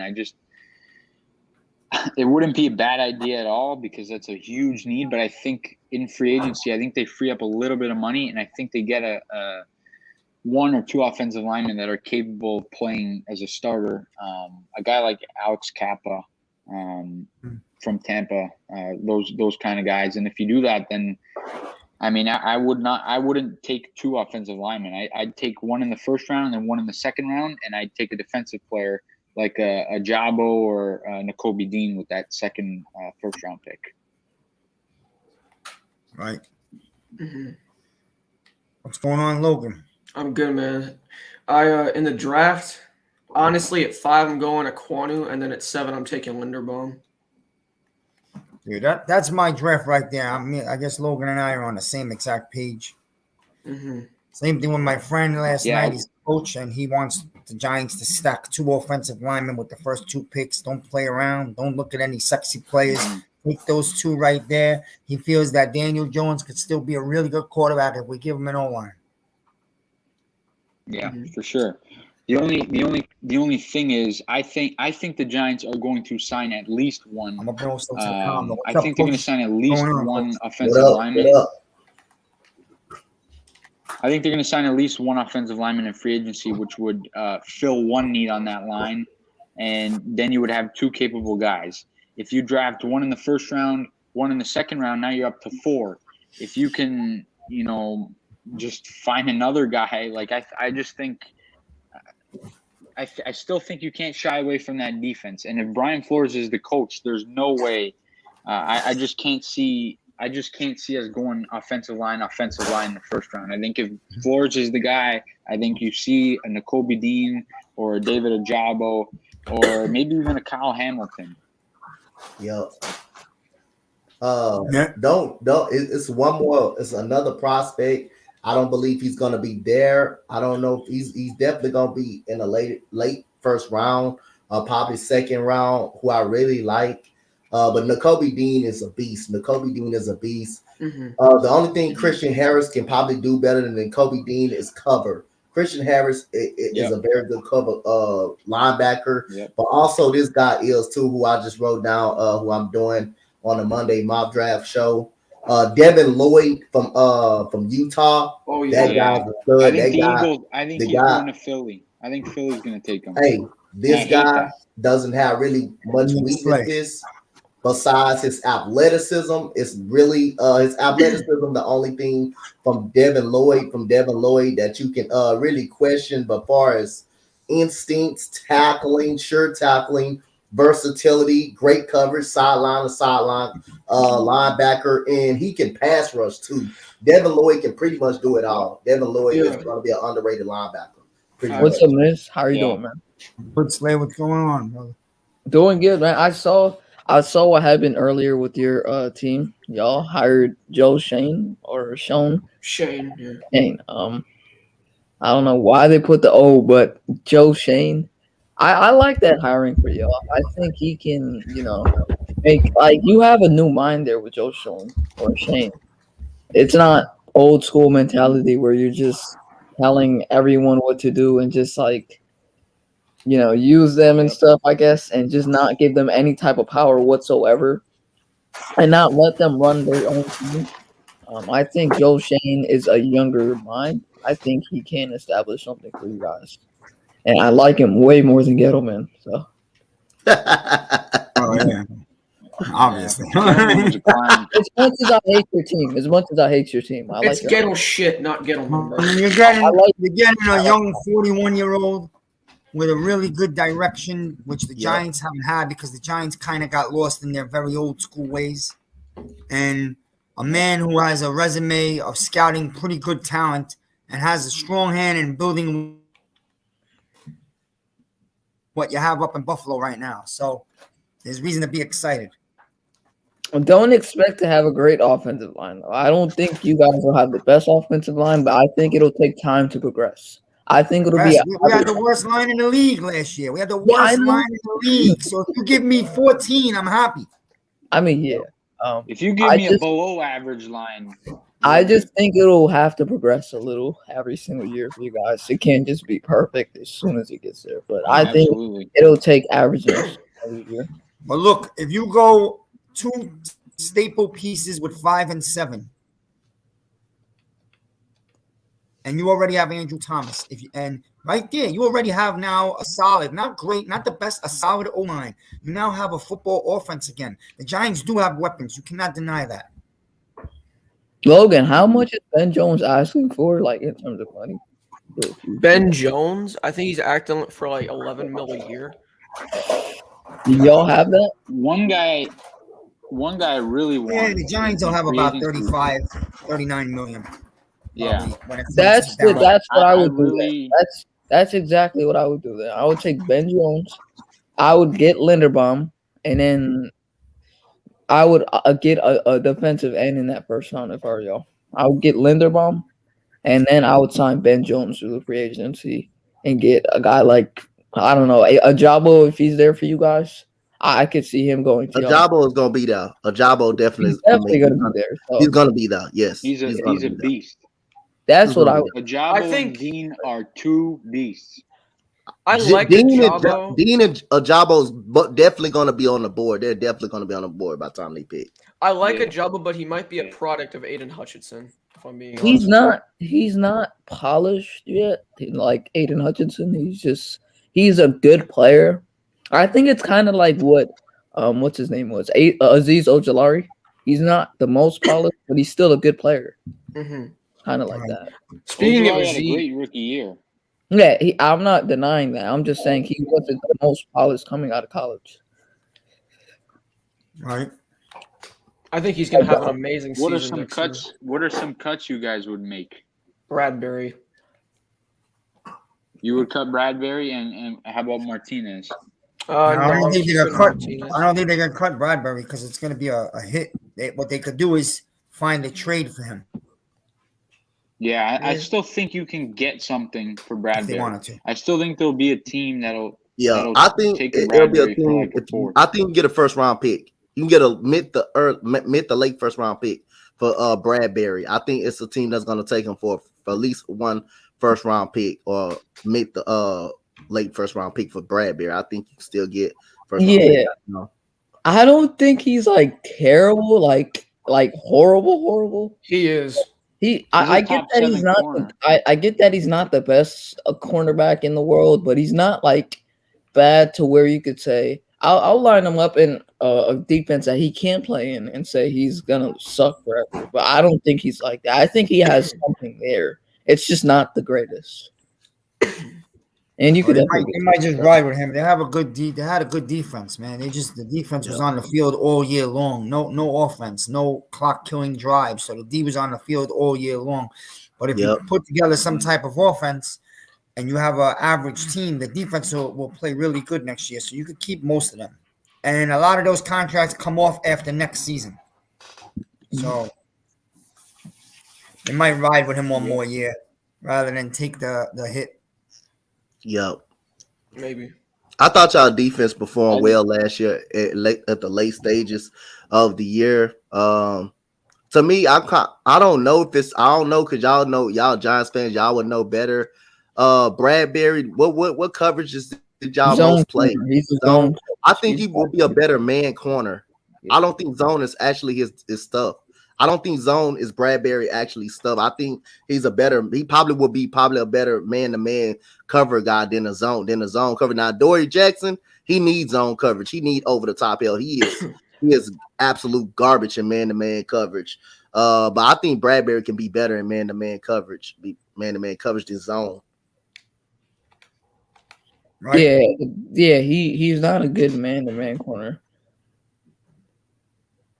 I looked at some of his film. I don't think he's really that much of a good man-to-man corner. He's good in zone. Bradbury, we played a lot of deep zone this year, and Bradbury was giving up some big plays. Even in that category, so. Yeah.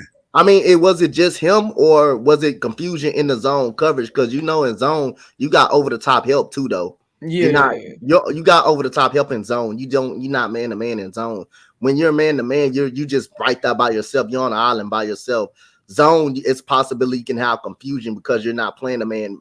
You're not playing the man one-on-one. You expecting over-the-top help, or you expecting a receiver is going to go up in the middle and attack the zone. So, I mean, it can be some confusion in the zone, not just Bradbury. Mm-hmm. True. Yeah, he had a much better year. He had a much better year last year than this past season. Yeah, I definitely agree with you on that. Miz, you look like a GM today. Miz looking like a GM today. I was gonna go to the stadium, but you ready to go make a call to somebody? Yo, Miz, go make a call on that phone. Oh, Miz, you was about to get your applications in and everything for the Giants job. Miz Shane right here. Miz Shane. Hey, Miz, go turn that card in. Give me Linderbaum. Give me Linderbaum. Call in for with the 7th pick. Oh man. Yeah, but I heard the news, so I decided I had to do a show today. So let everybody talk. Been a pretty good show. Now all eyes to Monday or Tuesday. I honestly think we'll have a head coach by midweek next week, maybe Thursday the latest. Yeah. I think it kind of depends what happens with Buffalo. I knew that if they lose on Sunday. I don't think it really. Yeah, I know what you're saying. They can't make it official, but this guy today was not hired today, man. I've been telling people this. He was hired. It was an under the table hired back on Monday. I believe this guy's already been locked in for a few days. That's why they already named the coaches that they wanted to interview because they already asked him a few days ago. They just couldn't make. I don't know if they told him though. I think they get in their official head. yet, I think they until today. I think in their head after they interviewed all 9 candidates the first time. After that, I think they knew that Shane was going to be the guy. I don't think they told him until like maybe yesterday. I think they knew all along that he was their guy, but I don't think they told him, like specifically said, you're the guy. Yeah. I told people, because apparently, like up till Wednesday night, there was a really good shot that Peters was going to be the GM. That's what a lot of people were saying. So yeah, I never bought that. I told people yesterday that the guy coming in yesterday, Peters, was a waste of time. I wish y'all hired him so y'all could have gotten Jimmy G. That would have been great, right? No offensive line behind him. Jimmy G he gets thrown to the wolves. No Jimmy G.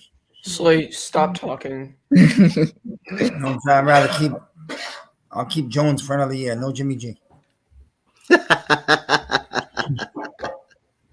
Adam Peters is smart though. I like what his philosophy and like his as a GM. I think he could be good somewhere else. Just now. Yeah. I think I'm sure he saw that underrated guy because I think if you brought in Poles, I think Bieniemy would come right behind him, and Bieniemy is a hell of an offensive coordinator. And to make that guy the head coach, that would be something. I think it's rumors that Bieniemy is interviewing for the Broncos. Buco's backstage, man. Yeah, Broncos. Yeah. Buco's backstage. Yep. Mm-hmm. Let me bring in the great Buco. I can't even get to him. Hold on a second. The great Christmas. Can't get to the bottom. So, are y'all probably gonna hire Ryan Dabble then? Yes. Y'all think y'all hiring Dabo? So Dabo may be the guy? Definitely. I don't know. It'll be either Dabo or Flores. I don't know about definitely, but I think it's gonna be Dabo. Dabo Swinney from Cleveland. Clemson? Ryan Dabble, the Bills offensive coordinator. All right. Yeah, him. I like him, honestly, man. I like his philosophy. Because Slay stays up studying philosophies. I don't know. The only thing that concerns me. What's up, Buco? What's up, guys? The only question mark for me with Dabble is he is a brilliant mind. The only thing is, I just don't think he can bring in like a lot of the plays that go on in Buffalo. They would not work here, considering we have the offensive line we do. They just wouldn't work. And if we can't fix that offensive line and make it like at least half of what Buffalo's line is, Dabble's going to be a huge letdown here. I really hope that's not the case, and I hope we can fix the line. But if you run the plays with the Giants offensive line that Buffalo runs, they're going to get blown up 5 yards behind the line of scrimmage. So that's the only, if we don't fix the O-line, we're going to be garbage again. So it's not even about who runs the offense. It's about you need an O-line to play football in the NFL. Yep. No, I understand, but it's not going to fix instantly. Like even if our first 3 picks are offensive linemen and you bring in a guy like Kappa or Ryan Jensen, it's not going to be fixed, within the snap of it'll take time. Yeah, it's going to take half a season in jail, of course. Now, I think the plays that they run, if y'all have a capable offensive line, it would work because at the midpoint of the season, once they start gelling, and you have Barkley, and let's say y'all keep what's his name, Devontae Booker. I think you guys have a strong running attack. And now I thought Devontae Booker was good this year. Too. Yeah, I thought he was good this year too. He was good. Dabo can use another solid running back. And he has one running back that was the second pick overall a couple years back ago. And he's a monster when he's healthy, like fully healthy. So you have that 2 running backs. And then now you have the playmakers around you with Tony. You have Galladay when you use them correctly. And then once he starts to get that mentality again, then you have a pass attack right there for Daniel Jones. And I think he can work under that. And y'all probably can be average or solid this year again. Yeah. Buco, go ahead, Buco. Yeah, I think Dabble could really turn Kadarius Toney right around. I think that would be a big thing. Yeah, I personally think the Bills don't have a running back core. I don't think they have anything there with the rushing game. That's why they were so bad. Yo, Dante, who's your team? Who do you usually root for? Texas. Bird. Nothing but Texas. You're from Houston? Yeah, live straight out of Houston, born and raised. Yes, sir. Oh, all right. I didn't even know that. Go Bird. Stop talking, Schoen. I just, to be honest, I just don't think the Giants are going to be huge free agency players this year. If you actually look at Buffalo, when they first started building their team, they signed a bunch of tier 3 guys, a Cole Beasley. It wasn't until year 3 where they got big. Second, I don't think people are realizing this because I just realized that for my team, like the Jets draft class is going to literally cost $19 million, and the Giants have just as many draft picks. So their Giants draft picks alone are going to cost $18 million, probably $17, $18 million just to sign them. Yeah, I believe it's 15. Yeah, so I just think they're going to sign a bunch of like tier 3 guys, just 1-year deals, fill the team up, just to get by through a year. And then I think as you see year 2, year 3, that's when you're going to start seeing the imprint of the new GM. That's just how I see it. Just like what we did in the offseason this year, the Texans, we signed pretty much everybody to a 1-year deal besides Desmond King. Well, we did sign him to a 1-year deal, but he was our best. He was our best defender in a secondary by far. We signed everybody pretty much to 1-year deals, and I can definitely see that happen just to bring in some players that can compete and stuff like that, then open it up for kind of in the near future. That's exactly what we did this year. Yeah, the Jets did the same thing when Joe Douglas first got here too. It's like they just signed a bunch of 1-year deals just to get through, and they'll probably get rid of the big cap guys the following year, and then by year 2, year 3, that's when they'll probably go back into free agency and maybe get like younger guys on like 3-year deals, a bunch of 25-year-olds. Stay away from the older free agents. Yeah. I don't know. That's how normally when a GM first gets hired, that's normally what they do. They don't go out and spend like a fortune on all these players. That's a good point. Right. Because we have a lot more free money. I think after next season, so. Yep. Yeah. One thing that Shane's the fan base is hungry, but it's not going to happen in one season. If we move along with Jones, I think Shane is going to bring Trubisky in to have more of a competent backup. I think with the ties he has, I think that's going to honestly. I think that's like you could lock that in. I think Trubisky ends up here as long as we don't draft a quarterback. I think Trubisky is going to be a Giant, and if they sign him in the free agency period, then I think that means the Giants are guaranteed not to go with a quarterback in the draft unless they trade Jones or something crazy. Yeah, I actually said it to my friend the other day, and I don't think it's a terrible move. Like I know everyone's gonna be like, "Oh, Mitch Trubisky, he sucks," but if Justin Fields can get as a backup, he's good. Yeah, and he supposedly looked really good in Buffalo in preseason. I know it's only preseason. But if everyone says that, Nagy ruined Justin Fields, then why can't we say Nagy ruined Mitch Trubisky also? So I don't think it's a terrible backup. And maybe he balls out in preseason. He wants to win the starting job over Daniel Jones. I mean, I don't see no quarterback. It will be only one quarterback that is ready, NFL ready, start this year.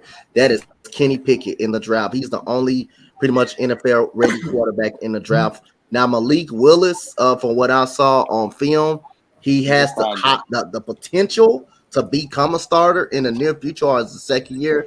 But Kenny Pickett right now is the one quarterback that will be ready to start, step on the field as soon as he's drafted day one right now. So if I were y'all guys, I wouldn't really be gambling on a quarterback this year. Now next year, that's what everybody's going to wait for next year. He reminds me a lot of what's his name, Derek Carr. The way he moves inside the pocket. And he reminds me a lot of Derek Carr. I like how he throws it. He's not like the most, but I wouldn't say he's not the most dangerous thrower. He definitely has a good arm to him. Definitely has that slick arm to him. But I think he's more of a guy where he likes to move inside the pocket and just not like get out of the pocket too much. unless he has to get out the pocket. He likes to work inside the pocket. Go to the checkdowns. Just go through his progressions, basically. I have a And feeling the not Panthers are going to take force him. the ball too much. Yeah, I think the Panthers are going to take him too. Because apparently Matt Rule tried recruiting him, and Take him. that's the rumor. And Kenny Pickett, and supposedly their GM had a press conference like the end of the year, and they actually asked him like questions on him, and he actually said, "Oh yeah, I mean it's early, but he checks a lot of the boxes, but we'll see." And it's like normally GMs don't talk about guys like that. I don't know. Honestly, man, I wouldn't, and I'm not trying to sound like a just a casual NFC East fan, but I don't think the Giants. I honestly, man, I think the Giants are gonna take Kenny Pickett. I just don't know why, but I feel like y'all are gonna take him in the first round. No, there's not. There's a feeling there to me. There's just something there that tells me y'all are gonna take him. Well, Ben McAdoo is over there on the Panthers. Yeah, He's hired as offensive coordinator. So if he has another Patrick Mahomes feeling about Kenny Pickett, he might take him. Yeah, but I don't know, man. I can see that happening. I mean, it's always seemed like the necessary for the Panthers just to take a quarterback because you can't trust Cam Newton. Sam Darnold is not a good quarterback, and PJ Walker hasn't even been given a chance. So the ideal fit looks like Kenny Pickett. They don't trust in their quarterback situation, so that will really be the ideal pick right now for the Panthers. Yeah. And that rule's running out of time, really, realistically. And the one thing that could save someone's job is if you say, "Oh, I started a rookie quarterback and won 6 games." It's like this might be his last year of that rule. So it's like for him to gamble on a quarterback, he might just do it. Yeah, but they also need to fix some of that offensive line. Their offensive line is just as bad as the Giants' offensive line. Yeah. I don't know why people just want to overlook the Panthers' offensive line. Like not overlook, but just I guess overshadow it when it comes to their team. Like that position group there is terrible. Yeah. I don't like that what they're doing with that offensive line group. They need to fix it like real quick before they even look at a quarterback. That's one thing that's hurting them. Having no offensive line. They have a lot of holes on that team. Yeah, I don't think we're drafting a quarterback, but if there's a quarterback that this GM has been linked to, he's been scouting Malik Willis. So yeah, Willis too. Yeah, he got potential. You really do got potential. I don't think the Giants would take him with those top 2 picks. So if he was somewhere towards the end of the round and they could climb back in, then maybe they would go for it. But I don't think so. I think the Giants are going to roll this year again with Daniel Jones. I just have that feeling. So that's the obvious choice to do, though. To be honest with you, that's the obvious choice to do right now. If you're not sold on a quarterback on this draft, that's the obvious choice. See, man, I'm just trying to fire Howie Roseman and then get Ed Dodge, just fix all my problems, and then I'm good. There's a lot of rumors. What happened? There's a lot of rumors that Josh McDaniels is a candidate for a Raiders job. Yeah, Ed Dodge is which kind of makes sense because it's like, you got Hunter Renfrow who could be your little Wes Welker in that offense. You got Waller who could be your Gronkowski, and you got Derek Carr as your quarterback.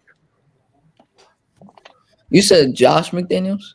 Yeah, Josh McDaniels. He's like a wild card for that job, apparently. Ooh. And they got the players to run that Patriots offense, so I don't know. Yeah, for sure. Yeah, they need discipline. In a couple of weeks now, we're gonna get the Senior Bowl, and these quarterbacks are gonna. I think this is gonna be the start of the quarterback talk because you're gonna have Pickett and Willis both in the Senior Bowl, so that's when we'll start probably hearing about whether or not these quarterbacks look good or not. Yeah, the Raiders need some discipline. That's really all they're missing. It's not like their team is just overly bad. I don't think they just have discipline. They don't have that.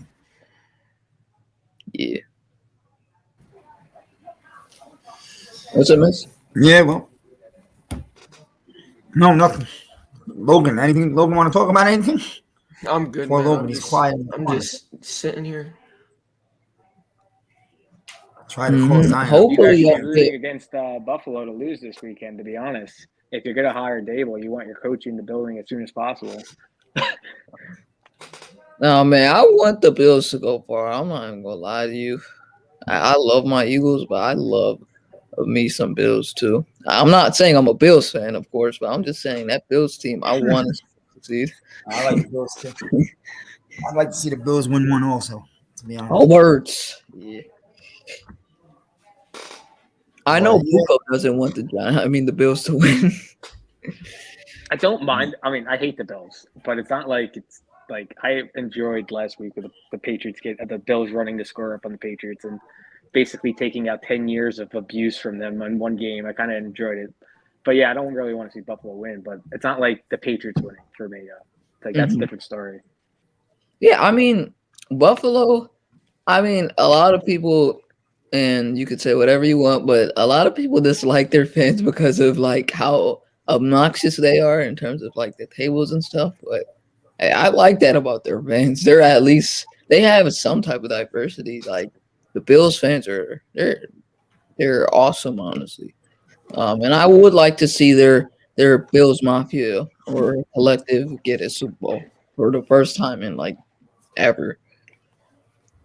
Strong football town. Cool. I've been up there for a game. It's a good one. Mm-hmm. Yeah, Buffalo is 2 counties down. Buffalo is 2 counties down here. It's 2 counties down from here. Buffalo. Yeah, I've been to Buffalo for a Giants game. I've been to Cleveland. Those are 2 really sick football cities. So yeah, but it's also really cold in those 2 places, though. Those people live there. They're used to it. So about Lambeau, it's supposed to be like 8 degrees in Lambeau this weekend for the Green Bay game. So that's nothing. Today was used to it. That for me, it's like negative 12 degrees. It was negative 12 degrees today. It was freezing cold. Did anyone see Daniel Jeremiah's first mock draft? No. No, he had the North Carolina. Probably Ridiculous. Out of all the guys that do mock drafts, I like Daniel Jeremiah the best out of everybody. So he had Jacksonville taking a tackle at 1, and he had Hutchinson going 2, Hamilton going 3, and he had Tibbs falling to the 4th pick. And I think he had the Giants taking a tackle, and I think they took – I don't know who else they took.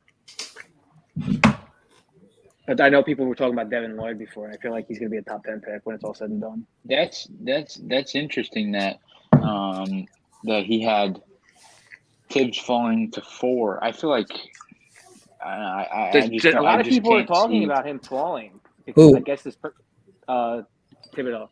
Oh, Thibodeau. I think it's his personality. I don't know. A lot of people are talking about him. Out of any of the edge rushers, I think that's the one that could fall. I'm not expecting him to fall like far. Maybe like I think he would. If he gets to 5, would be the max. I think. Yeah, I'm gonna be real. I think 5. We can't even think. We just got to take him. I'm gonna be real. I don't think the Jags are gonna stick with that number 1 pick. I think they're gonna trade down. I don't think anyone's gonna trade up. I just don't see them. I don't see them sticking there. Like, what would be the point of sticking there? If you're, you're gonna. No one would trade up though. I think Neil's gonna. You would have to find a trade partner. So the thing everyone's saying from scouts, coaches, and everybody and executives is that just like we like this draft class is like good, but it's not super great. And a bunch of these guys that are going in the top 10 wouldn't be in last year's draft class. Wouldn't be going top 15. True. So I don't think you're going to have anyone trade up because there's no quarterback to trade up for. And I don't know. If Jacksonville was smart, though, they would take a tackle because they keep drafting edge rushers every year. And it's like, you need to protect the quarterback. Pretty good as an edge rusher. You need, you got to chase on last year. Lawrence. I hope they're not smart. And it's like Jacksonville should take a tackle because it's like if Trevor Lawrence fails, then it's like you could have a great defense all you want, but you're not going anywhere. I don't think we're gonna know much about what they're gonna do with that pick until we know who their head coach is. Yeah, I agree. Defensive or an offensive. I don't think we're going to know about anybody's picks until we get through free agency, also, because that changes a bunch of stuff. I'm surprised the Jags haven't found their head coach yet. It's taken them this long. Well, we just found our GM. Yeah. It's probably going to be Dabo or Flores. Most likely one of them. Yeah, those are the two. I think those are the two finalists before they even started interviews. To be honest, For the Jets. The one thing I don't like about Flores, though, I heard is there was a rumor that like he might bring in Darryl Bevel as his offensive coordinator, and I'm not a huge fan of that, to be honest. Apparently, Bill O'Brien is a name that's floating around, and I'm not sure he's that not either. a bad I don't think he's a bad offensive coordinator. I just don't think he can run a team. Buko. Yep. I need that Carolina tackle. Yeah. It's Akima Kwanu. That could guy's have. a beast. Well, they call He could play anywhere. I need him or Evan He Neal. could play the guard. Be there at 5. He could play the guard and the tackle. Equano. Yeah, Miz. Doesn't mean it's gonna happen. Miz. I need one of those guys. Okay, and then at 7, I need Lindenbaum. Unless you're gonna give me a bunch of picks, somebody wants to trade up and they're gonna hand me something nice, I need to have Lindenbaum. Guess what, man? I still don't think Lindenbaum goes top 7, top 10 though. Yeah, I think agree when with that. Done, he goes 15 to 20. I All right, consider good. Ravens taking him. So then we trade back to somebody 14 or 13 or 15, and maybe we can still have him. I have some news for you, Miz.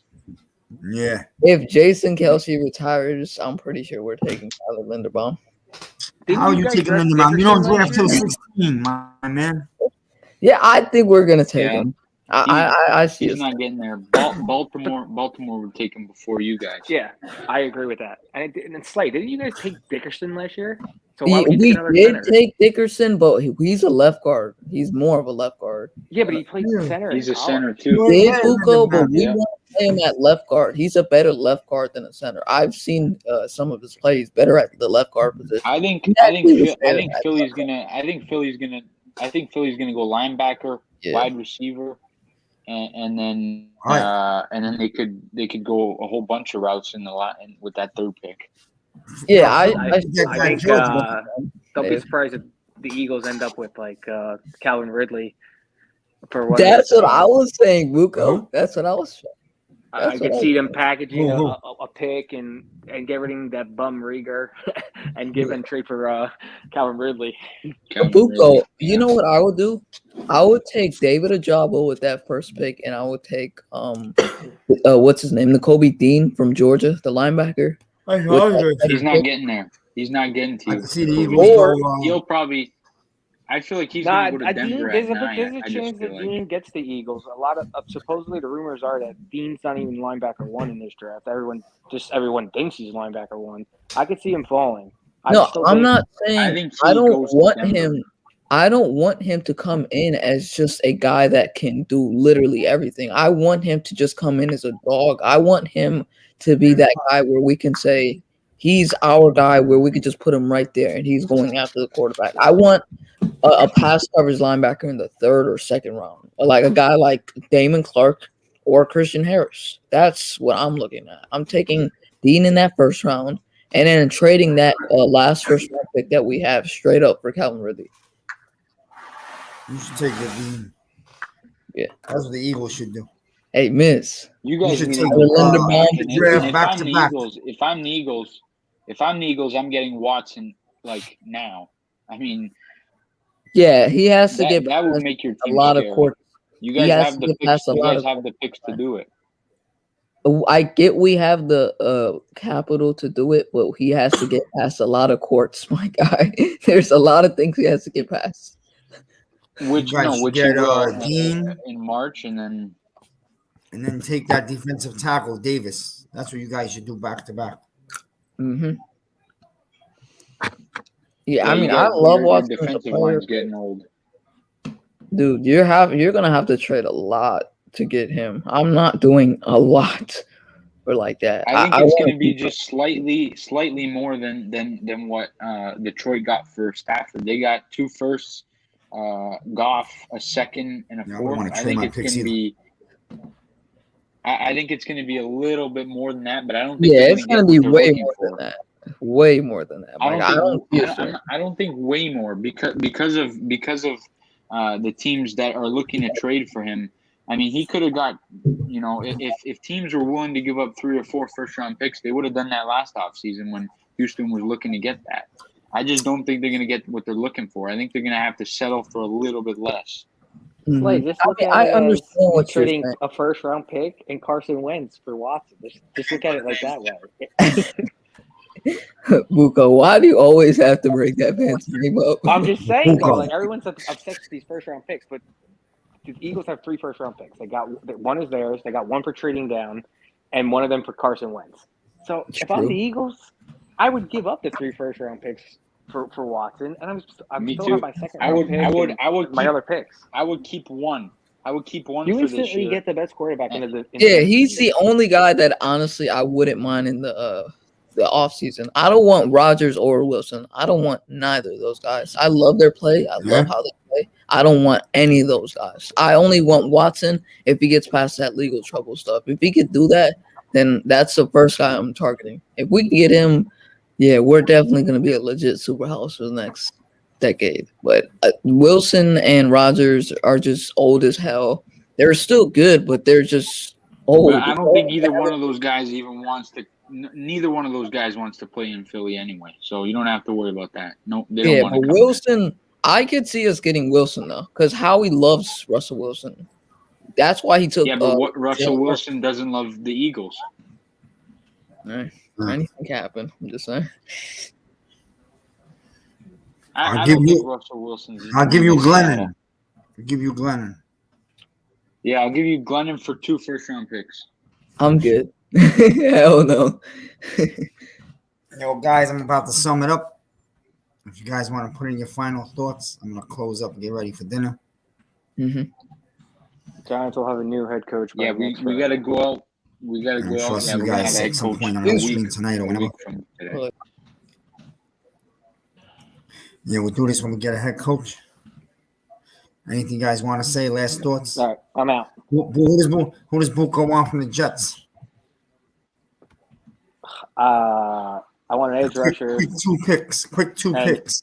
And either I want an edge rusher and either Ahmad Sarkar or a receiver. I do not want Stingley. I don't think the Jets are going to be taking. Everyone can throw their mock drafts out because the Jets are not taking a corner or a safety at 4. You can count it. They're taking either an edge rusher or an offensive lineman, or they're trading back. They will not take a corner at 3 overall, at 4 overall. And they won't take a safety at 4 overall. No, I think maybe at 7 or 8 or 10. I think 10. They could go multiple ways. I wouldn't be surprised if they took a corner. I wouldn't be surprised if they took a receiver. It all depends on what they do in free agency. Because honestly, this free agency class is super deep at safety. So it's like I'm expecting to get safeties in free agency. Yeah. And I just want to. I want a tight end. We desperately need a tight end. Hopefully, Trey McBride in the 2nd or Jeremy Rucker in the 3rd, something like that. And that's about it. Yeah, I want Rucker. But Miz, thank you, man. You guys, thanks for joining me. I'm just gonna give my predictions once you guys get off, and then I'm gonna sign out of this stream. Until then, all right, Miz. All right, I'm getting out of here. Next Miz midday. I appreciate it. Probably have one next week. We'll get some news on the coach. All right, pound the Rams money line this weekend. What, Buko? I said pound the Rams money line this weekend. That's about it. I like the Rams. I do. I'm going to do my 4 predictions right now, and whoever's listening, and then after that, all right, I'll see you later. See you tomorrow, Buko. That's the Buko. Today's a good show. Like we said, the Giants got themselves a GM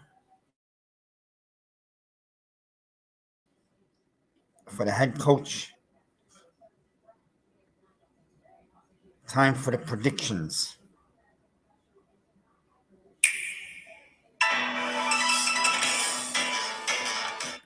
We have 4 big games this week in the NFL, in a league where they play for pay.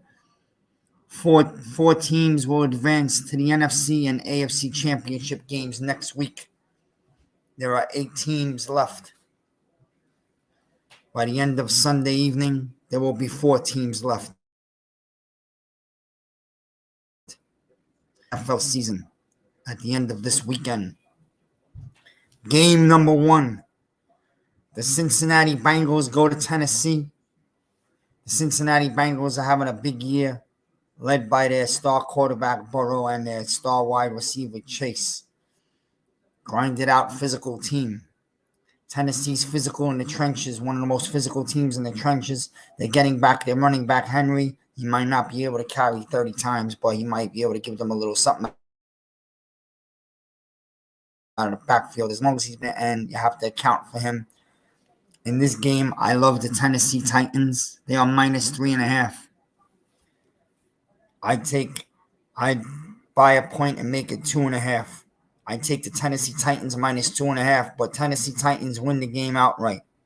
Game number 2, Saturday night at Lambeau, where the game time temperature is supposed to be 8 degrees, the frozen tundra. Just the way the Green Bay Packers and Aaron Rodgers love it. They'll be hosting the 49ers, who are hot right now and playing a physical brand of football, very physical in the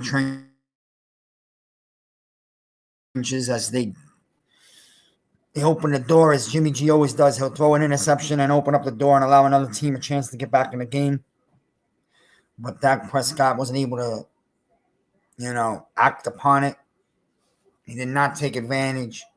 He decided he would run up the middle with 13 seconds with no timeouts left. I don't understand what he was thinking. The 49ers at Green Bay. Green Bay's been the best regular season team in this entire season in the NFL. And I've said it back in August when I predicted the Green Bay Packers that smoke and story in the summer and that drama was all bullshit and smoke. The Packers will be at home. The Green Bay Packers will win this game. Give me the Packers over the 9. It's 27-17. Game number 3, Sunday, 3 o'clock. The feisty hot Rams. Star-studded team goes to Tampa to play the great Tom Brady and the world champs. The Rams go into Tampa.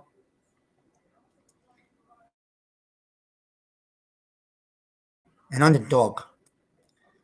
The Tampa Bay Buccaneers are missing their starting center and Wirfs, their offensive linemen, their star linemen. Those are 2 major pieces out of 5.